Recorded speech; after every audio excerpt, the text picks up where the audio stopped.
maganda 'di ba ma-clear niya yung name niya sa pamamagitan ng pagdidepensa niya doon sa impeachment at mapapatunayan na inosente siya as opposed to yung mababasura before na magkaroon ng hearing sa impeachment.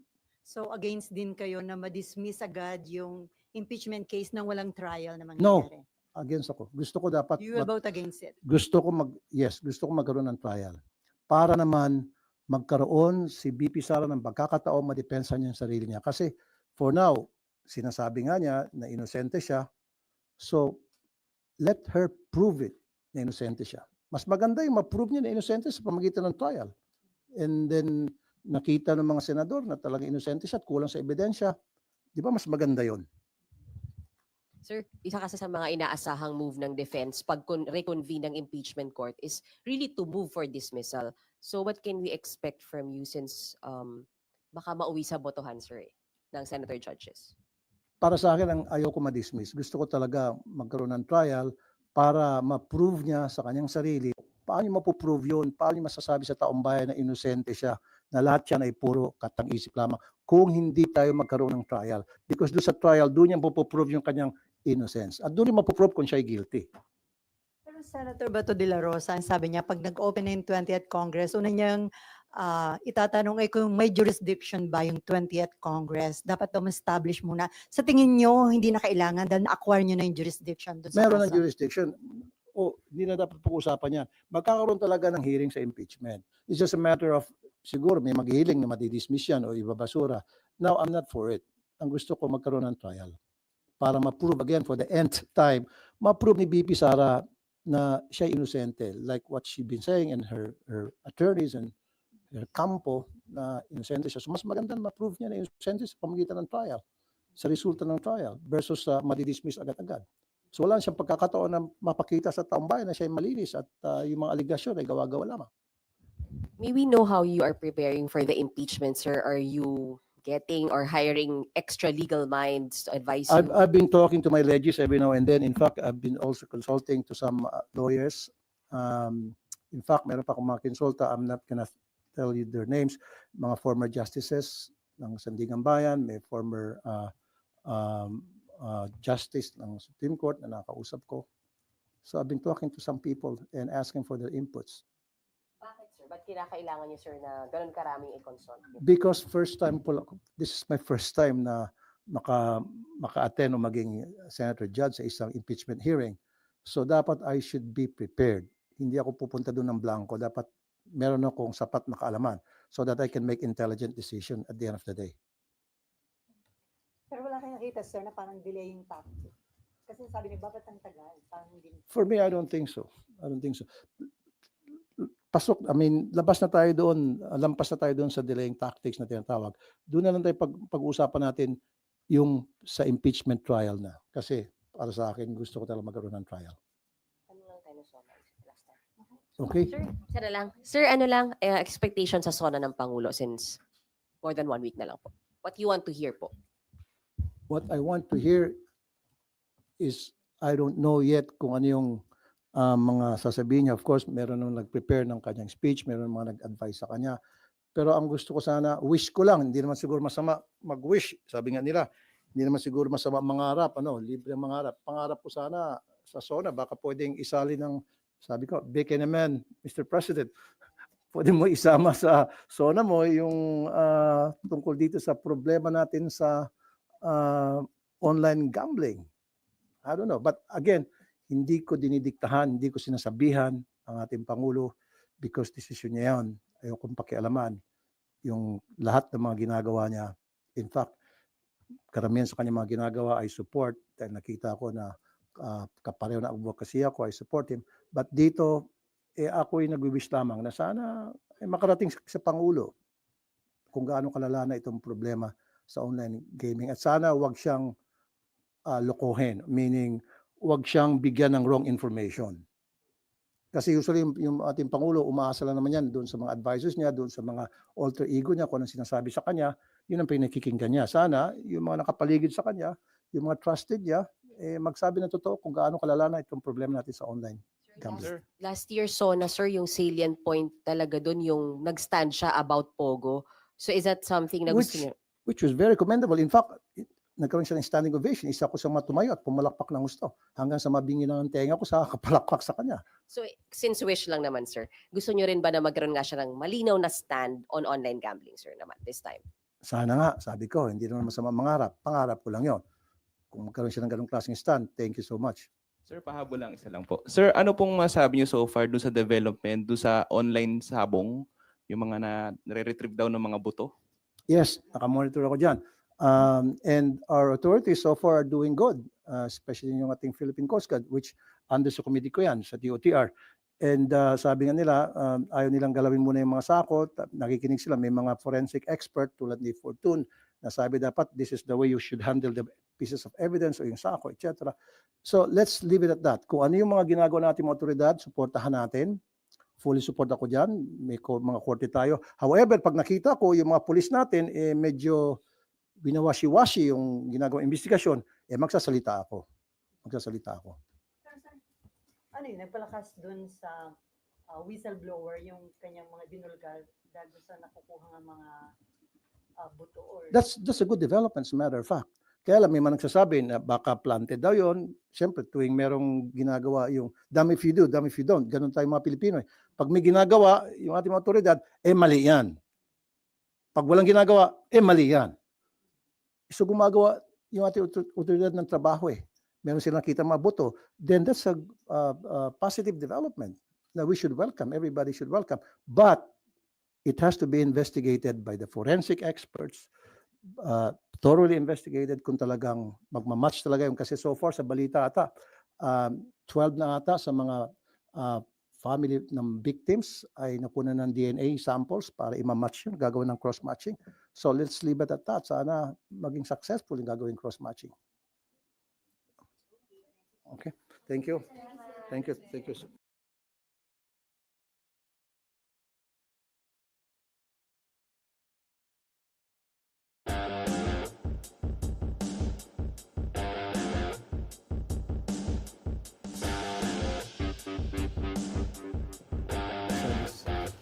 Shows I want to say. The reason why I'm here today, ladies and gentlemen, merong nagaganap na epidemic ngayon sa ating bansa at lumalala ang epidemic na ito. It's about time na lahat tayo magtulong-tulungan para magamot itong malalang epidemic na for me. Example, recently, merong bus driver na nahuli ng mga pasahero habang nagmamaneho, nag-online gambling. Paano na kaya umaga yon? Paano na kaya kung sa gabi wala nakitang pasahero, nag-online gambling siya, nabangga, disgrasya. Meron pang jeep driver na nahuli din ng mga pasahero na nag-online gambling habang nagmamaneho. And meron pang sa PTEX ata yun, ni-raid ng mga pulis, lahat ng mga bus drivers lulong sa online gambling. Napakarami ng taong lulong dito sa online gambling kasi napakadali ma-access.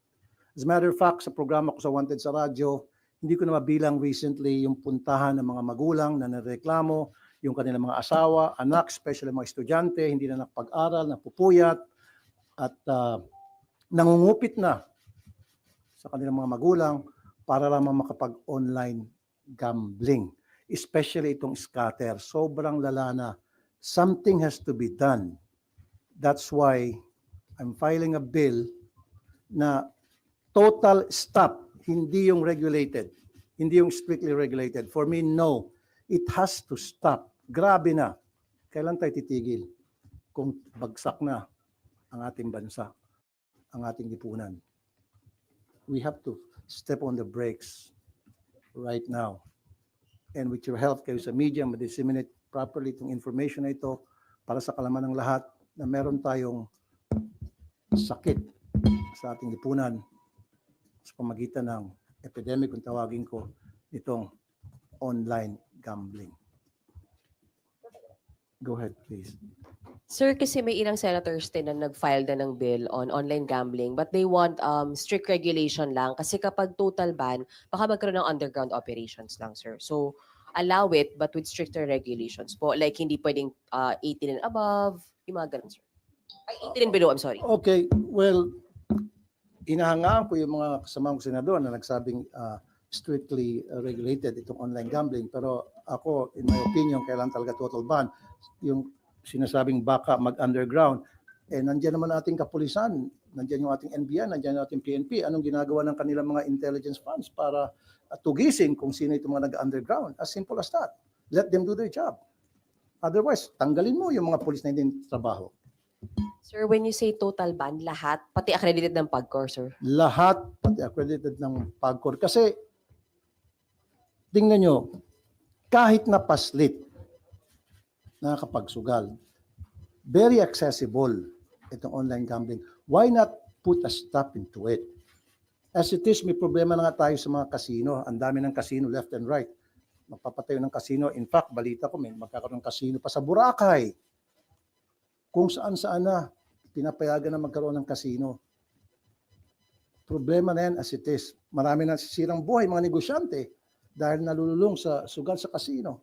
Now, here comes online gambling na hindi lamang mga adults ang nalululong, kundi ang nakakatakot dito, mga kabataan, estudyante, as young as 10 years old, 9 years old, nagkaroon ng scatter. Hindi nakapag-aral, hindi nakapagtulog, hindi nakatulog, kumukupit sa kanilang mga magulang para makapag-scatter lamang. Ano to? Anong klaseng bansa meron tayo ngayon? Grabe na. At bakit ito pinapayagan ng PAGCOR? Kaya nga I'm calling, yung sinasabi ng PAGCOR, for now, itigil na raw muna yung ads sa mga online gambling. Galing ako sa bahay ko, papunta rito, binilang ko, 7 ang billboard ng online gambling. 7. So, nananawagan ako sa PAGCOR maging sa ad board. Do your share for now habang gagawa ako ng bill. Of course, matatagalan yan. And habang pinag-isipan siguro ng ating sa executive kung anong gagawin nila, do something, itigil na muna lahat ng advertisement sa online gambling. Kasi ang sabi ata ng PAGCOR sa prime time lamang. Bakit lang prime time? Paano sa hindi prime time naman yung mga bata nanonood din? So dapat tigil yan sa TV, radio, newspaper, social media, lahat. Kung nagawa natin yan sa sigarilyo, remember dati sigarilyo left and right, may advertisement yan. Lahat ng platform sa media, napatigil. So bakit hindi natin mapatigil itong sa online gambling? Kung gusto yun ng PAGCOR, kaya nilang gawin. May kasabihan nga, kung gugustuhin, maraming paraan. O may paraan. Kung ayaw, maraming dahilan o may dahilan. Yun lang yun eh. Paano naman, sir, yung mga celebrities na kilalang kilala, tapos sila pa talaga yung nag-endorser? Yun nga, nakakalungkot nga. I don't have anything against those celebrities. Siguro sa kanila, trabaho lang, walang personalan. Pero ang hindi kasi alam din itong mga celebrities na nag-endorse itong online gambling na maraming nasisira. Who knows, baka mga kamag-anak nila, kakilala nila, mahal nila sa buhay, ay nalululong na sa sugal na ini-endorse nila mismo sa kanilang social media accounts or sa TV or radio. Sir, paano yun? May mga malalaking tao daw, including lawmakers, ang engaged sa online gambling operation. Very good. That has to be investigated. Dapat imbestigahan. Sino yung mga politiko, sino yung mga malalaking opisyal na involved sa online gambling, online gaming? Sampahan ng kaso ombudsman. Sampahan ng kaso Sandigan Bayan. Find out who these people are. Legal yung operation. Pero kung legal, sir. Kahit na sabihin natin legal, dapat ang mga politiko ay nagsisilbi sa taong bayan. Ang pangit naman yung kanilang pinagsisilbihan, yun yung tinatamaan ng kanilang negosyo o yung kanilang involvement, yun yung nasisira yung pamilya. Yun yung nawawasak yung pamilya dahil nalululong sa sugal. Sir, sinasabi rin malaki magiging foregone revenue kapag total ban ng online gambling. That is correct. 140 billion, I think, if I'm right. Pero marami naman pwedeng pagkukunan ng 140 billion na mawawala. Just think of it, 140 billion. Kumpara naman doon sa nasisirang pamilya, nasisirang mga Pilipino. I think the benefits na nakukuha ng ating gobyerno mula sa revenue ng online gambling outweighs the ill effects. Saan tayo? Kung dahil sa 140 billion masisira ang napakaraming pamilyang Pilipino, maraming malululong sa sugal, bakit di natin itigil na lang itong online gambling? So sir, considering yung situation, sabi niyo ang dami ng lulong dito sa online gambling, hindi na ho kakayanin ng strict regulation sa tingin ninyo? For me, hindi eh. Well, yung iba sabi, dapat 18 years old lang and above. Naku, ang wise ng mga Pilipino, yung 10 years old, pwede naman niya hiramin yung cellphone ng parents niya. Pwede naman niya hiramin yung cellphone ng kasambahay niya na nakakatanda. Pwede siya manghiram ng cellphone ng mga taong kakilala niya mas nakakatanda sa kanya. Wala rin. At ngayon, sa GCash, sa Paymaya, nandyan palagi yung online gambling na naka-advertise. So very accessible. Sa online gambling, unlike before, tingnan nyo guys, gusto mo mag-bingo, pupunta ka sa mall para mag-bingo. Gusto mo magsabong, punta ka sa sabungan para magsabong. Gusto mo magkarera, punta ka sa racetrack para magkarera. Ngayon, kahit nasa loob ng CR, habang you're doing your thing, pwede ka online gambling. Pagkatapos mo siguro, natalo ka na ng 10,000. Ganon katindi ang online gambling. So pag wala na itong online gambling, yung mga sugarol na gusto talagang magsugal, then punta sila doon sa venue nung sugal na gusto nila. Ngayon pati, meron pa nga igagamba, pa yun. Totoo yan. Lahat ng klaseng sugal na naman isip nyo, i-billiards, nandyan na.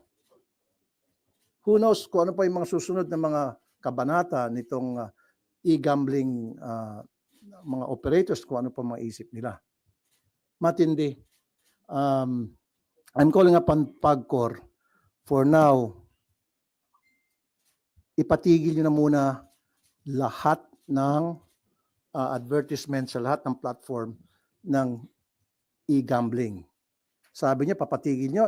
Kanina lang pagpunta ko rito. Ang dami. Dami mga advertisement pa rin. And sana magkaroon muna ng moratorium habang nagde-decide yung ating executive kung paano nila i-handle to. Sir? As long as it's online para sa akin. Ngayon, kung gusto mo sports, anong klaseng sports? Basta't online. Kung gusto mo magtaya ka, di maglagay na lang sa PBA na yung parang pupunta ka doon at mananaya ka, parang ginagawa sa horse racing, di ba? Meron yung pupunta ka sa tayaan, doon ka tataya. O gawin na lang legal yun. Magkakaroon ng mga, ano bang tawag niyan? Yung patayaan. Para sa gaming, parang nangyari sa Las Vegas. Kung gusto magtaya sa basketball, punta ka sa isang casino at doon ka tataya. Pwede sa casino.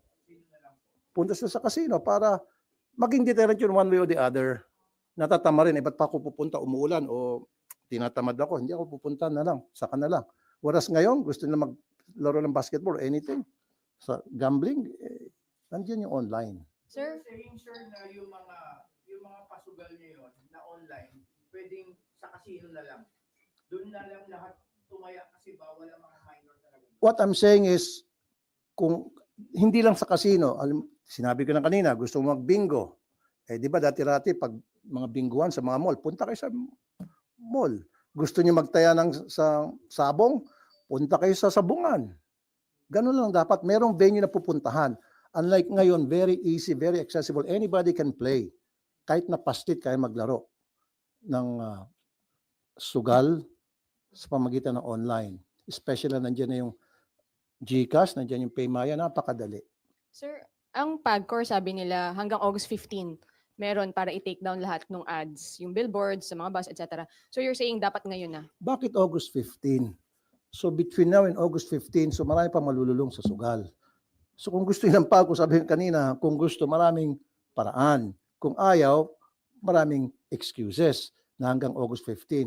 Why August 15? Let's do it now. Ganun dapat. Ora mismo. Kasi lumalala at lumala na talagang problema. Ayan na nga, yung nabalitaan natin, alam niyo naman siguro yan. Bus driver, akalain mo, habang nagmamaneho, nag-online gambling, buti na lang nakita ng mga pasahero at pinigilan siya. E paano kung hindi nakita? E paano kung gabi yun, natutulog yung mga pasahero? Sir, tapos Discuss siya. doon sa revenue, sir, saan natin pwedeng kunin specifically yung mawawala kung hindi sa online gambling? Marami naman pwedeng pagkukunan ng budget yan kung gusto natin pamalaan. Di mag-alat ng budget para sa social services. Di ba? Kasi I think 40% of sa online gambling, if I'm not mistaken, ng revenue from PAGCOR ay napupunta sa social services. So dipunduan na natin yung DSWD. Itigil natin yung mga GL na yan. O, ilan ba yung bilyon-bilyon yung galing sa GL? O, di lahat, ako mismo isusurrender ko yung GL ko. Kasi yung GL ko naman napupunta sa, lahat ng pupunta sa action center ko. In fact, malaking bagay nga pag natigil yung GL na yan dahil, kumbaga, nagagamit pasintabi sa iba, nagagamit mga politiko para magkaroon silang pogi points sa kanilang mga botante.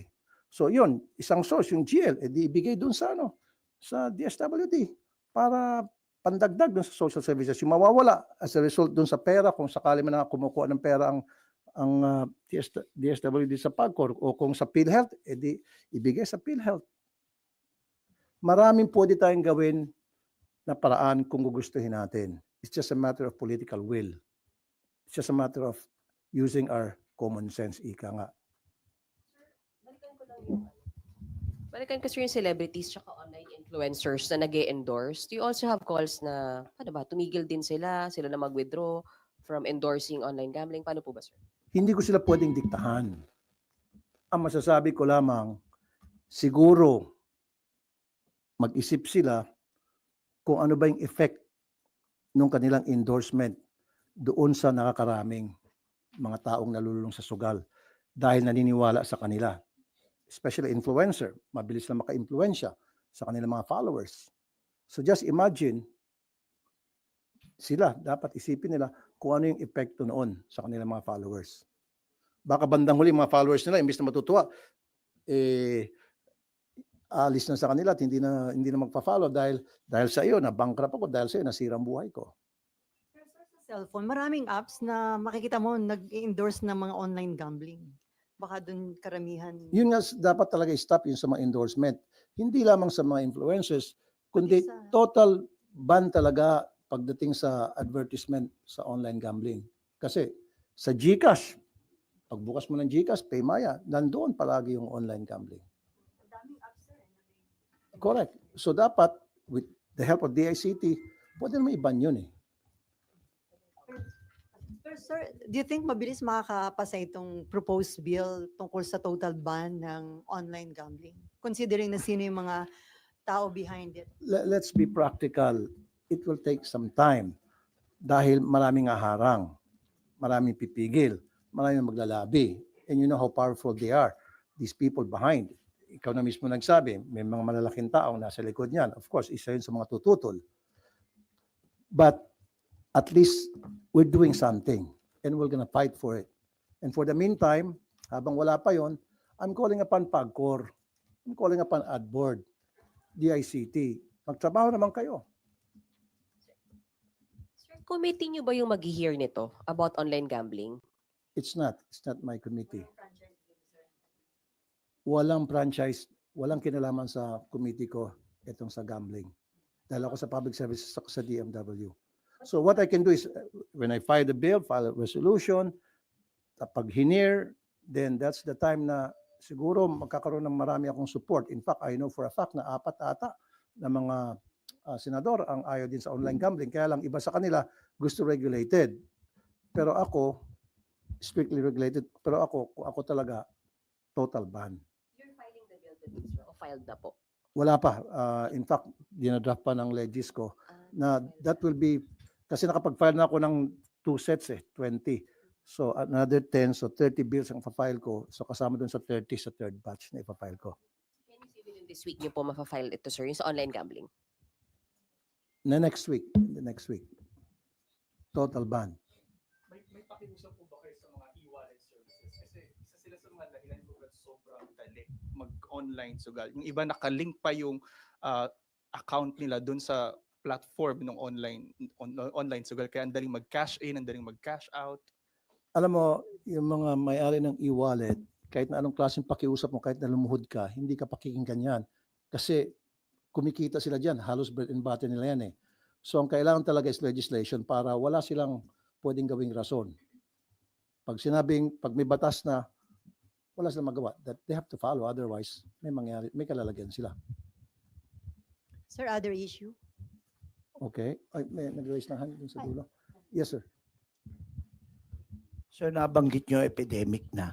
Kung nagawa ng Pangulo yung executive order sa POGO, bakit hindi tayo manawagan sa Pangulo na maglabas ng executive order pagbawal itong online gambling, sir? Thank you, sir. Thank you for that very good question. Hindi ko pwedeng diktahan o pagsabihan ng ating Pangulo dahil may separate of powers, executive siya, legislative ako. I can only wish. So, hindi naman siguro masama mangarap. So, nangangarap ako sana one day or in the next few days, makarating sa ating Pangulo kung gaano kalala itong problema, and it's up to the President kung anong discarding gagawin niya, and I will respect kung ano man desisyon niya. Pero para sa akin, my stand is sana total ban pahinto na ito. Sir, other issue.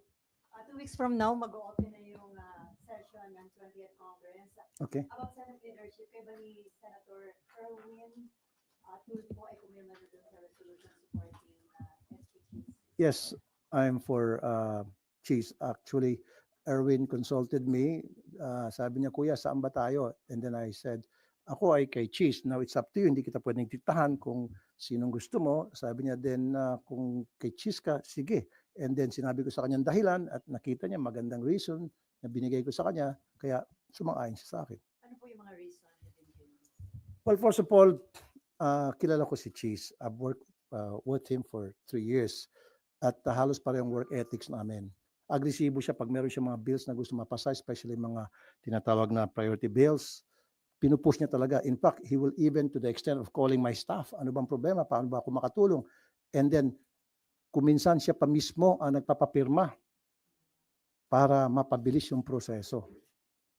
Isa yun sa mga bagay na nakita ko sa kanya. That's why sabi ko, although hindi ko pa nakakatrabaho yung kabila, si Senator Soto, I don't know him, I mean as far as work ethics niya o leadership niya, because hindi ko naranasan. Unlike a Cheese, naranasan ko and wala akong nakitang problema. Sabi nga nila, if it ain't broke, don't fix it.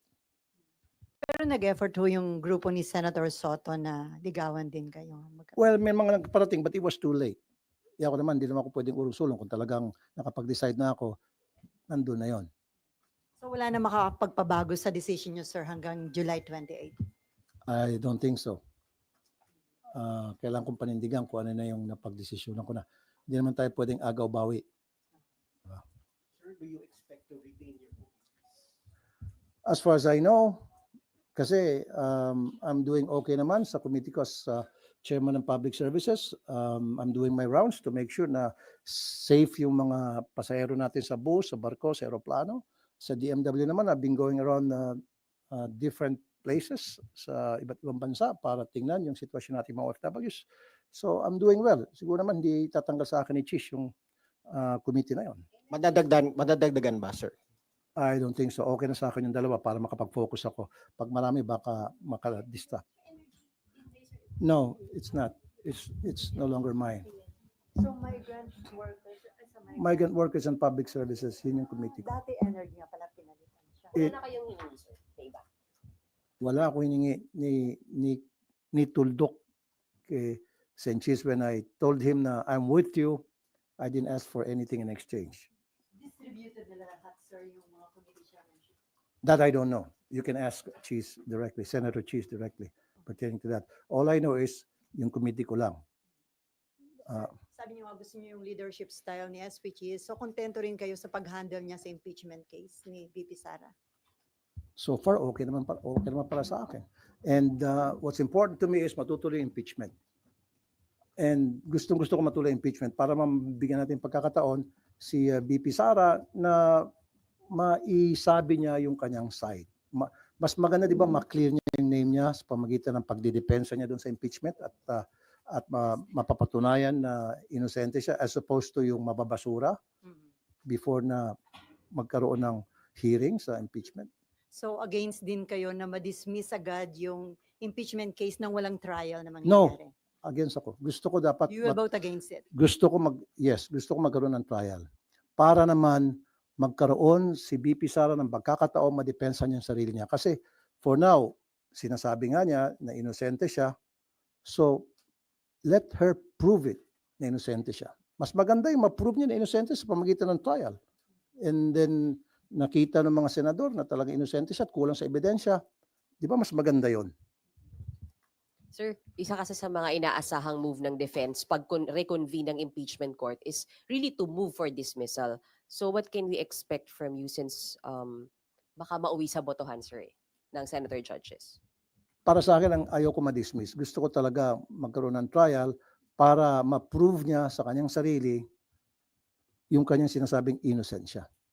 Give her a chance. Give her the day in court. Kasi kung ma-dismiss lang, so paano na yung mga allegations against her? Maraming mga allegations di ba?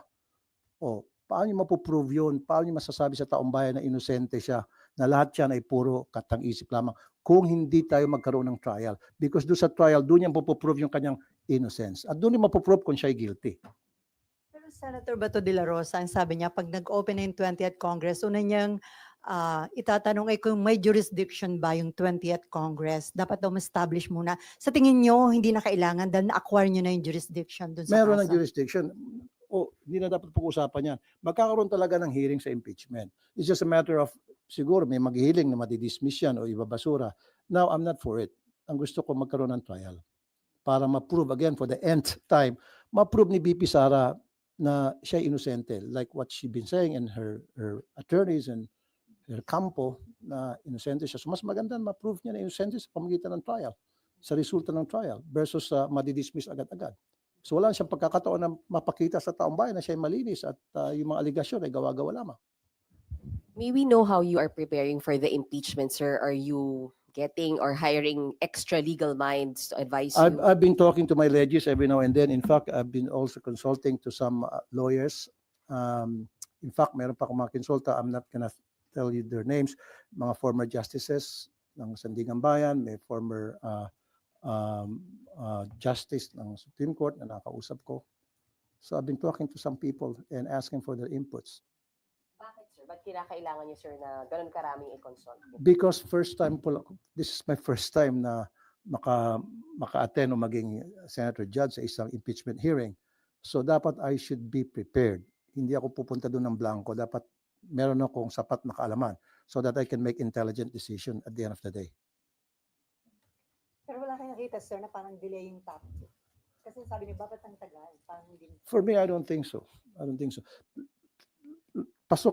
Labas na tayo doon, lampas na tayo doon sa delaying tactics na tinatawag. Doon na lang tayo pag-uusapan natin yung sa impeachment trial na. Kasi para sa akin, gusto ko talaga magkaroon ng trial. Ano lang tayo sa last time? Okay? Sir, isa na lang. Sir, ano lang, expectation sa SONA ng Pangulo since more than 1 week na lang po. What you want to hear po? What I want to hear is, I don't know yet kung ano yung mga sasabihin niya. Of course, meron nang nag-prepare ng kanyang speech, meron mga nag-advise sa kanya. Pero ang gusto ko sana, wish ko lang, hindi naman siguro masama mag-wish. Sabi nga nila, hindi naman siguro masama mangarap, libre ang mangarap. Pangarap ko sana sa SONA, baka pwedeng isali ng, sabi ko, bake in a man, Mr. President. Pwede mo isama sa SONA mo yung tungkol dito sa problema natin sa online gambling. I don't know. But again, hindi ko dinidiktahan, hindi ko sinasabihan ang ating Pangulo because decision niya yan. Ayokong pakialaman yung lahat ng mga ginagawa niya. In fact, karamihan sa kanyang mga ginagawa ay support dahil nakita ko na kapareho na advocacy ako, I support him.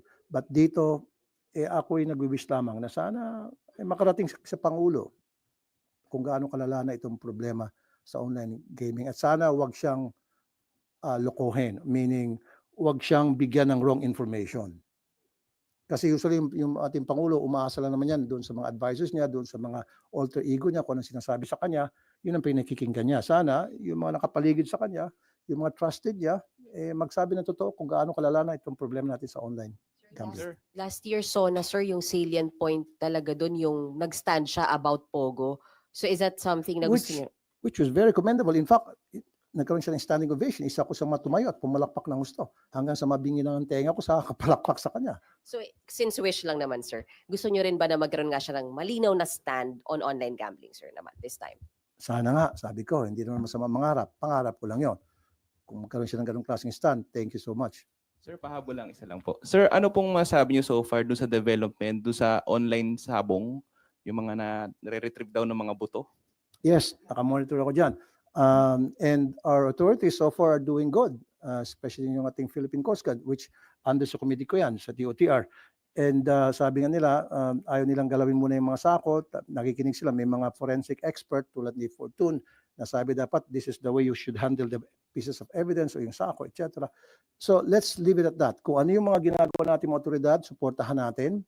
Fully support ako dyan. May mga korte tayo. However, pag nakita ko yung mga pulis natin, medyo binawashi-washi yung ginagawang investigasyon, magsasalita ako. Magsasalita ako. Ano yun, nagpalakas dun sa whistleblower yung kanyang mga dinulgar dahil sa nakukuha ng mga buto or... That's a good development, as a matter of fact. Kaya lang, may mga nagsasabi na baka planted daw yun. Siyempre, tuwing merong ginagawa yung damn if you do, damn if you don't. Ganun tayo mga Pilipino. Pag may ginagawa, yung ating mga otoridad, mali yan. Pag walang ginagawa, mali yan. So gumagawa yung ating otoridad ng trabaho Meron silang nakita mga boto. Then that's a positive development that we should welcome. Everybody should welcome. But it has to be investigated by the forensic experts, thoroughly investigated kung talagang magmamatch talaga yung kasi so far sa balita ata 12 na ata sa mga family ng victims ay nakuha ng DNA samples para i-match yun, gagawin ng cross-matching. So let's leave it at that. Sana maging successful yung gagawin cross-matching. Okay, thank you. Thank you. Thank you.